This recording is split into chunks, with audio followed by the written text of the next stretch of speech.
Hi Aquarius, welcome to Higher Source Tarot for your weekly tarot check for the week of July 5th through July 12th, 2020. This is for all Aquarius, Sun, Moon, Rising, and Venus. And I thank you all so much for watching the readings and commenting, liking, subscribing.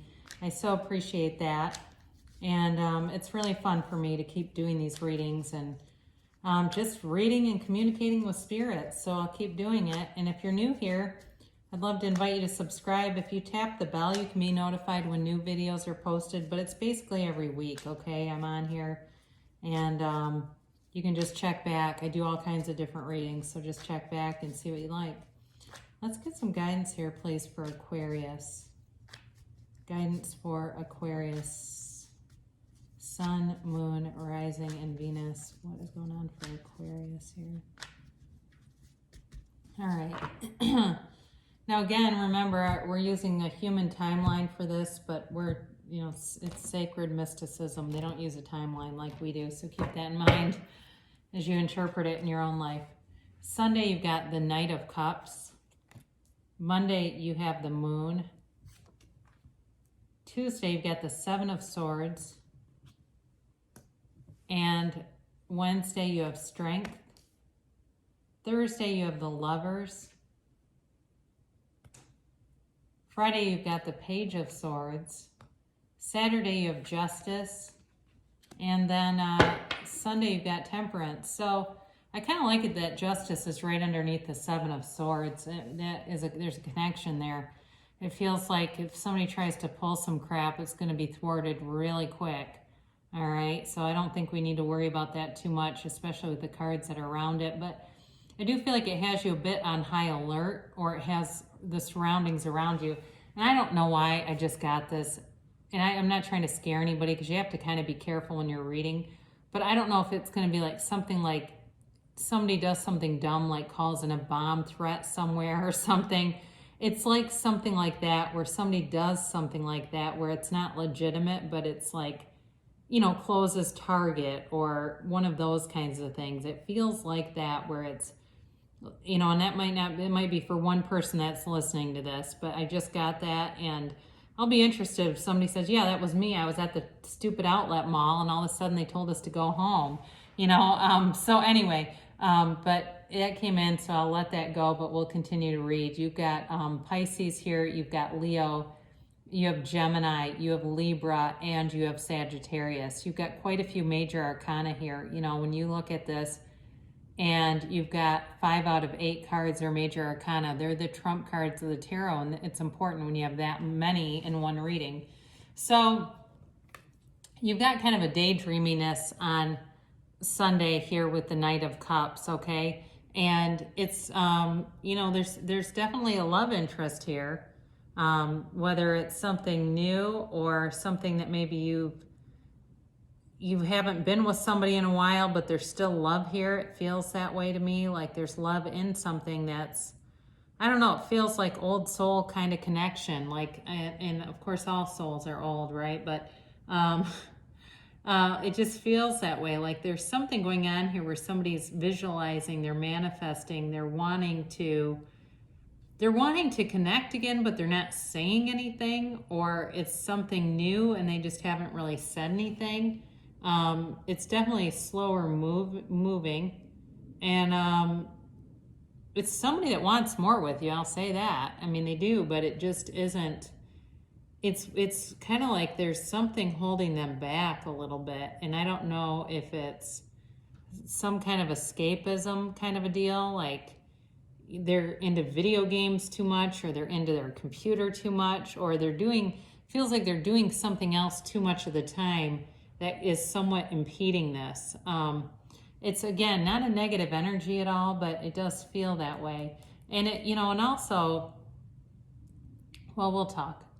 Monday, you've got the Moon. Again, this is Pisces energy. This is also a time to set your intentions with the Moon. So if you feel inclined to do that, this would be a good idea.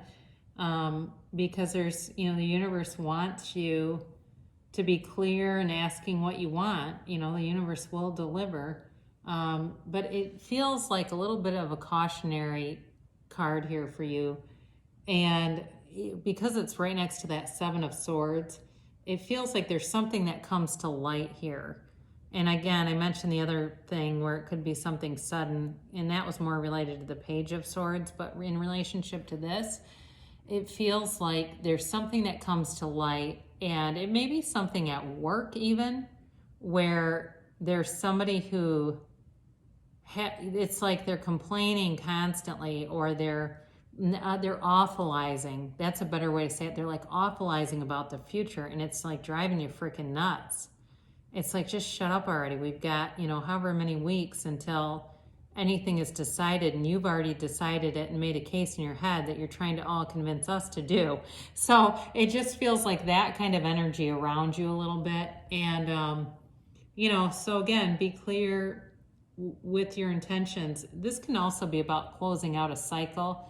And it could be with this person where you're closing out a cycle, but there's a different kind of a love energy around you over here. So this, like I said, this could be more work related, or it could be with a relative too. It doesn't feel like these two are part of a love connection. So you do have on Tuesday, you've got the Seven of Swords, and it certainly can be about doing something behind your back. It also, though, this also can indicate leaving stuff behind, because he's like dropping the swords all over. So be careful a little bit here, because it warns you that there could be some loss of power with this. And,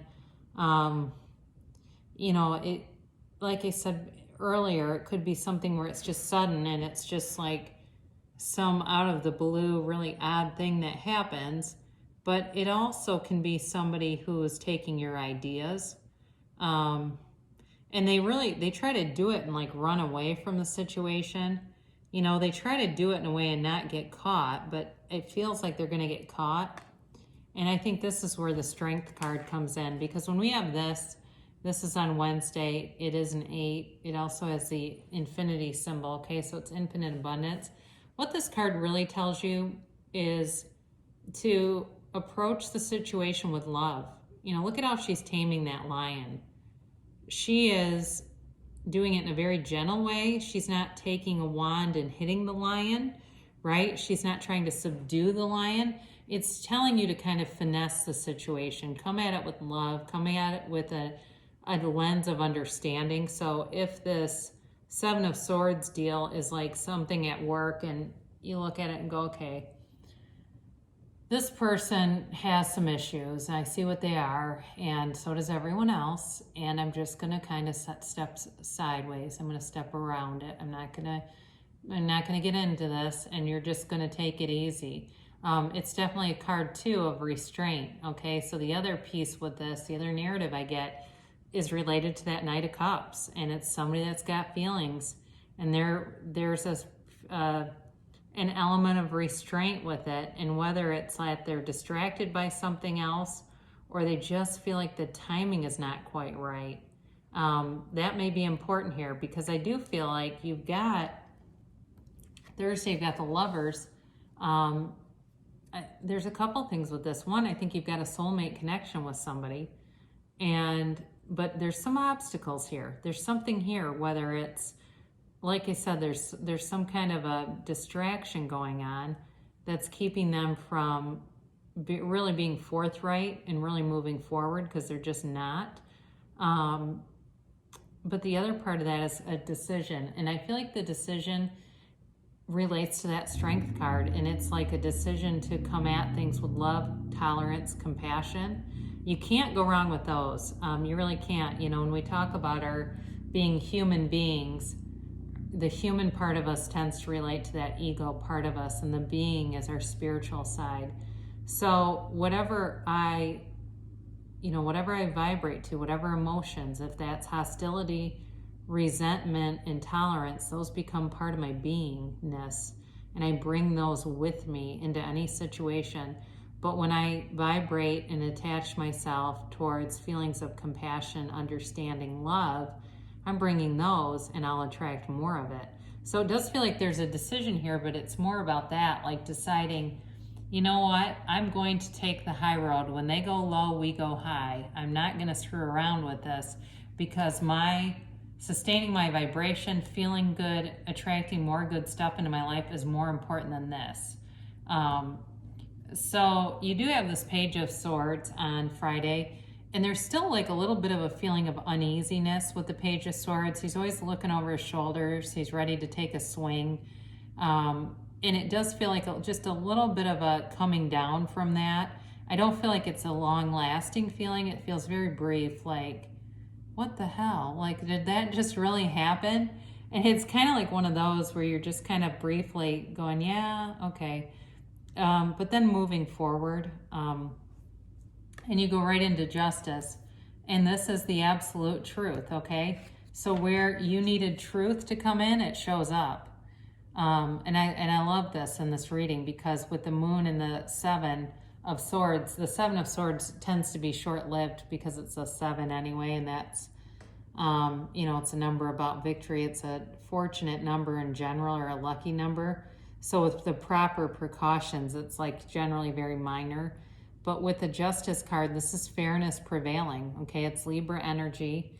And so, if there was something that was out of balance, it gets in balance. The universe does not like imbalance in anything. I mean, you can see it with gravity. You can see it with many laws of physics. Imbalance won't last for long. And so things get balanced out, and they get balanced out good here. It's like kind of a sigh of relief. And what makes a lot of sense after this is then you've got Temperance, okay? And this is, it's a card of major healing. Temperance, in the in the order of the tarot, comes after the Death card, okay? It's a card that comes after a crisis. And even though I feel like this is kind of more of a minor upset, it still shows up here to heal you, to move you along, to get you back in flow, to get you back into balance. It's a card of self-control too, though. So with the Strength card here, it does feel like there's this piece of self-control that keeps coming up. So again, I mentioned in relation to a relationship, there's also this sort of, it does feel like this a bit of self-control that comes in. It just feels like with a relationship, there's some kind of a delay here. There's love, but there's a delay. And I do feel like, again, you've got some minor issue here, but it does get resolved. So again, with all these major arcana, it would be tough to contain this much energy into a week. So this may start unfolding and you go, well, it took 3 weeks to get the whole cycle through, but I understand now what they were trying to tell me. So we'll close with an oracle card to attract more love. Get to know each other. Learn to meet another's need for love. So that's your guidance, okay, to get more love in your life. And then we'll close with Louise Hay, Life Loves You. I am worthy of my own love. Write a love note to yourself. What is it that you most need or want to hear? So especially if that's missing in your life, what is it that you want to hear? And, keep telling yourself over and over again, and the next thing you know, it shows up. So I love you so much, Aquarius, and I'll be back again soon.